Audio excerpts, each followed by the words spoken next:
The international break might be here, but things are still happening at Newcastle United, with some players scoring, some about to return. Today we'll reveal the breaking news regarding Newcastle's potential move for Francisco, uncover the Anthony Elanga recent transfer development. Plus, we'll also discuss the worrying news regarding Anthony Gordon.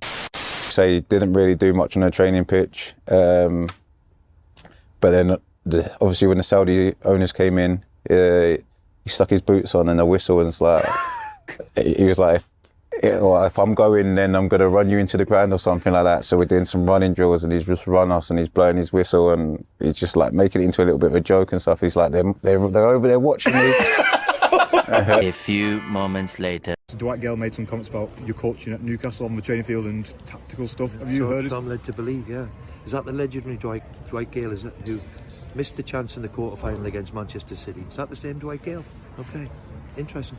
Been around the block a long time. I've only managed 1,050 games, but according to Dwight, I don't know what I'm doing.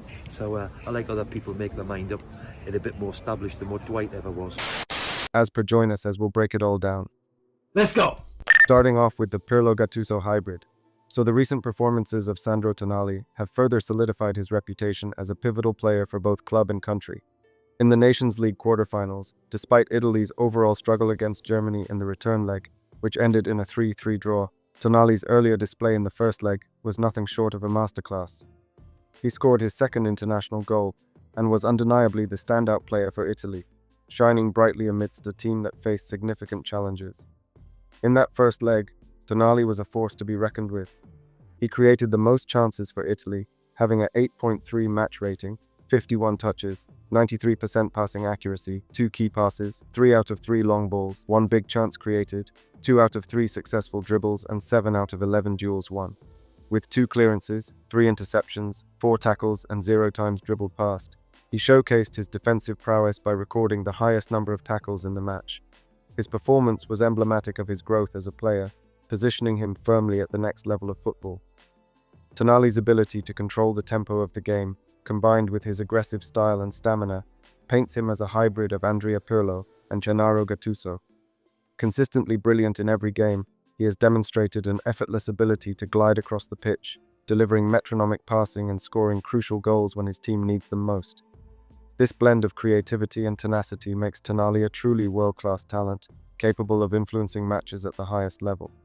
His evolution into a key player for Italy and Newcastle United has not only elevated his status, but has also made him a vital asset for any team he represents. As he continues to develop, the football world will undoubtedly be watching closely to see how his career unfolds. Dan Burn made headlines as he became the oldest player to debut for England in over a decade, stepping onto the pitch at 32 years old. His debut came during a match against Albania, just 5 days after celebrating a Carabao Cup victory with Newcastle United.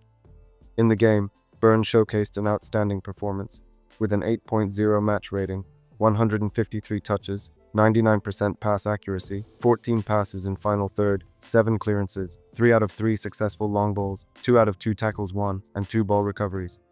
He actually recorded the most passes, achieving the highest success rate and winning the most tackles. He was a serious threat from set pieces and in the box, as evidenced by having 3 shots and hitting the woodwork twice. His contributions were crucial in helping England secure a 2-0 win, and his presence on the field was felt throughout the match. Dan, huge congratulations. That smile just keeps on going. Everything that happens to you at the moment in football brings another massive smile to your face. And this time it's an England debut. Yeah, definitely. Amazing night to walk out at Wembley and sort of sing the national anthem and get a start. A game for England is something that I dreamt of when I was a kid. Gutted that I didn't score again, but I am being a bit greedy, I think, because I've had a pretty good week. So, listen, good performance. I thought Albania were a good team. They put a lot of people behind the ball. The second half, there caused some problems, so we were a bit disappointed in that. But as a first game under the new manager goes, I think we're pretty happy.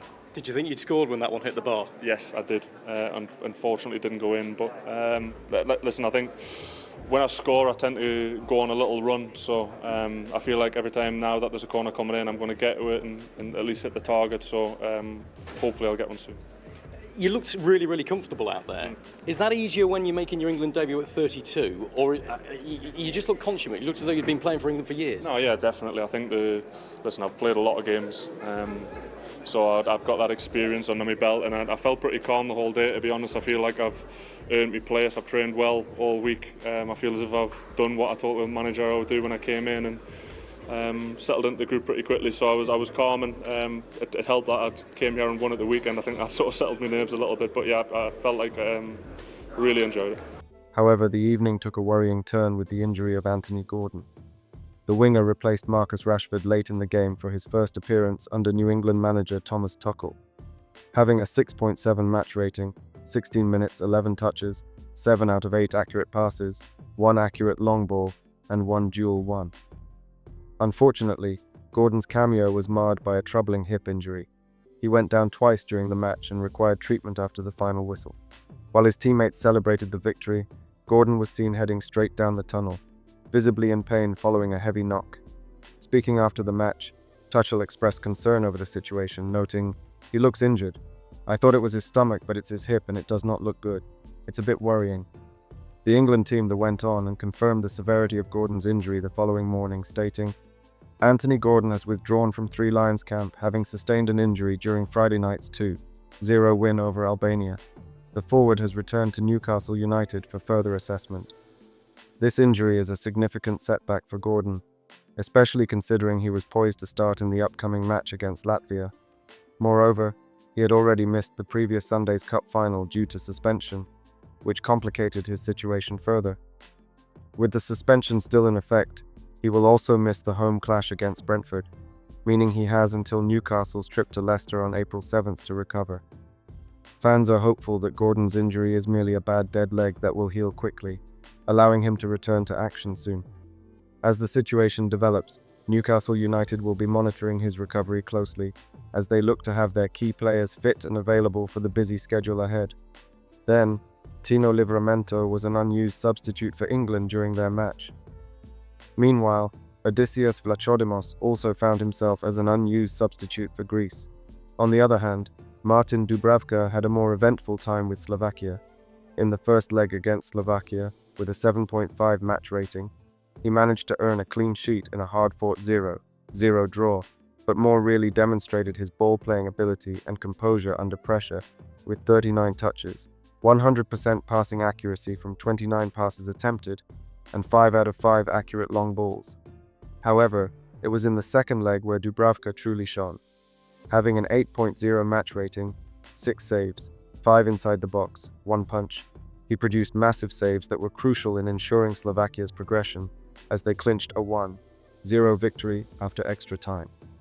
Overall, his two performances not only highlighted his shot-stopping skills, but also his ball-playing ability, reminding Newcastle fans on what an incredible asset he is to have.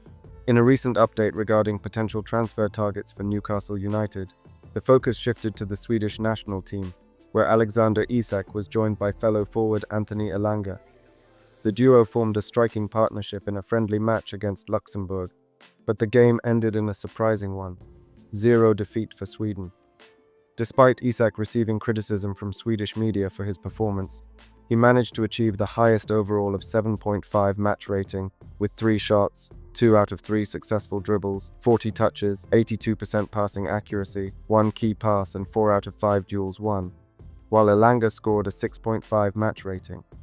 Ahead of the match, Elanga addressed questions from the media about his transfer links to Newcastle. Quoted by Swedish outlet Fotbollskanalen, he acknowledged the interest, stating, "If I have a good season, there will always be teams that want to talk. But right now I'm in Nottingham, and I'm happy there." This comment hinted that while there may be interest from Newcastle, Elanga is currently content with his situation at Nottingham Forest. Elanga's remarks suggest that Newcastle is indeed keen to explore a potential move for him, but it may not be straightforward. One crucial factor will be Nottingham Forest's push for Champions League football.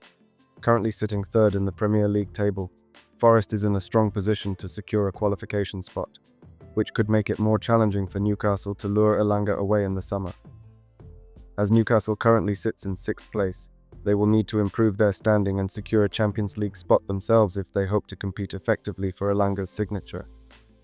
A successful season for both clubs could shape the dynamics of the transfer market, making it an intriguing situation to watch as the summer approaches. The competition between the two clubs for European football could ultimately determine whether a deal for Elanga materializes. From Europe to America, Bruno Guimaraes delivered an outstanding performance for Brazil in their 2-1 victory over Colombia, contributing significantly by creating the joint most chances and executing successful dribbles. His influence on the game was pivotal, showcasing his skills and playmaking ability in a crucial match, having a 7.0 match rating, 44 touches, 92% passing accuracy, 3 key passes, 6 out of 7 long balls, 1 out of 1 successful dribble, and 2 out of 4 duels won. However, the excitement of that performance was tempered by the news that Guimaraes will be suspended for Brazil's upcoming World Cup qualifier against Argentina. He picked up a booking during the match against Colombia, which means he has returned to Newcastle United for the time being. This break may provide him with the rest he needs after a demanding schedule, especially following his triumph in the Carabao Cup with Newcastle. In the same match, Joelinton joined Guimaraes on the pitch, stepping in after Gerson was forced off due to injury in the 28th minute. Although Joelinton had the lowest match rating of any player, he remained solid throughout the encounter. Despite losing possession just before Colombia equalized, his overall contribution was valuable to the team's efforts. Having 2 shots, 1 out 1 successful dribble, 42 touches, 93 accurate passes, 6 out of 12 duels won. Then moving on, as Newcastle United is gearing up to enhance their Carabao Cup winning squad this summer, with new signings expected across all positions. After 3 windows without a major addition, the club is ready to make significant moves in the 2025 transfer market. One player reportedly on Newcastle's radar is Francisco Trincao, a right winger currently at Sporting Lisbon. According to Mark Douglas of the iPaper, a close source to the club, Newcastle is monitoring Trincao as a potential signing this summer. The 25-year-old has shown impressive form since returning to Portugal, contributing 20 goals this season and 33 since his return in the 2022-23 campaign. His time at Wolves was less fruitful, but he has matured into a promising talent. Recently, Trincao made headlines for his performance with the Portuguese national team, helping them overturn a 1-0 aggregate deficit against Denmark by scoring 2 goals in a brilliant 39-minute masterclass off the bench. This display further emphasizes his ability to perform in high-pressure situations. Trincao isn't the only winger being considered. Newcastle's sporting director Paul Mitchell is also looking at Antoine Semenyo, Brian Mbeumo, PSV's Johan Bakayoko, and Southampton's Tyler Dibling as possible additions to the squad. While Trincao's spell at Wolves featured just 2 goals and 1 assist in 28 Premier League appearances, his recent performances highlight his potential. Newcastle has shown a knack for transforming players like Joelinton, who has vastly improved under Eddie Howe's management. With Trincao's growth, he could provide a valuable addition to the squad without requiring a complete overhaul. As the summer transfer window approaches, Newcastle fans will be eager to see how the club enhances its team to build on their recent successes. And then finally, if you would like to know another Newcastle exciting transfer development, click the video link on screen now.